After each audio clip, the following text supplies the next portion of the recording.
usually don't need these things, but... Liz Bergen was only half the woman she would become when 1 month before harvest season, her husband left, this time for good. She lay in bed, her eyes wide open. Visions of her hillside vineyard with its succulent ripe fruit hovered, dominating her thoughts. The shadow from the half-empty closet loomed across the room. The void smacked her right in the gut. Clutching the tear-stained pillow close to her chest, Liz bent over and buried her head in its soft foam. She didn't want her kids to hear. They'd been through enough already. Damn you, Dick. What am I supposed to do with all this land, she muttered. We were supposed to do this together. Dick had been the love of her life when they married in the late 60s. A few years later, they bought a farm in Pennsylvania and dreamed of living off the land.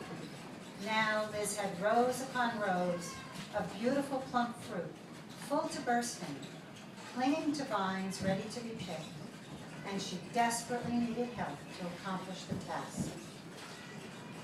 She lifted her head and took another sip of Cabernet, her comforting nighttime companion, and then slapped the glass down on the bedside table. You had to go wreck it with your drinking and drugs and those damn letters. You really thought I'd never find them? Her anger rumbled. With a gut-wrenching fury, she flung the pillow off her chest, grabbed last night's wine glass again from the table, and down the last dregs. Like an electric current, her vineyard, with its ripe fruit, came charging back, dominating her attention. Thank goodness I've got my dad to help. Liz knew she could also count on her sister, who came every year to pick grapes. And there was Bobby, the young mother who worked part-time whenever she needed a break from her toddlers. She could always depend on her for whatever was needed. Me, Bobby, Kristen, Dad, it's still not enough. This was the same crew they had picking every year. But Dick had always been there to do the heavy work. He was the one lifting the crates, each one laden with 35 pounds of newly clipped grapes, hefting them up and tossing them into the crusher to separate the stems from the plump fruit, then running the press to make the juice and taking that fresh juice through all the steps to get the right chemistry to create a perfect wine. Liz had to come up with a plan to get through harvest season. Suddenly, she sat up straight. Through the fog of a Cabernet-clouded mind, an idea began to form. The words were as clear as a first-grade teacher's writing on a blackboard. It's crazy, she thought. Well, what the hell? I've got to do something. I need help.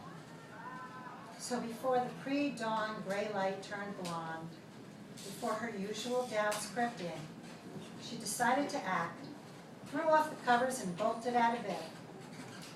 After a hot shower, Liz dressed and made some toast, handing it to the kids as they ran out the door. She stood on the edge of her front porch, the vast green carpet of the valley rolling out behind her, with its undulating hills spilling onto neighboring farms, and waved goodbye to Noah and Bethany. She watched as they hopped into the golf cart to drive to the end of their mile-long lane to catch the school bus, and then drained her morning coffee. After placing the mug on the wicker table, she stepped down and set out on a trek that would change her life forever. As she walked down the narrow road, the crunching sound of gravel underfoot broke the silent air, and her gaze was drawn to her vineyard. Its rows of grapevines stood proud, as straight and tall as soldiers in formation. A lump caught in her throat. She swallowed hard and looked up at the bright morning sky and prayed. Her plan had to work.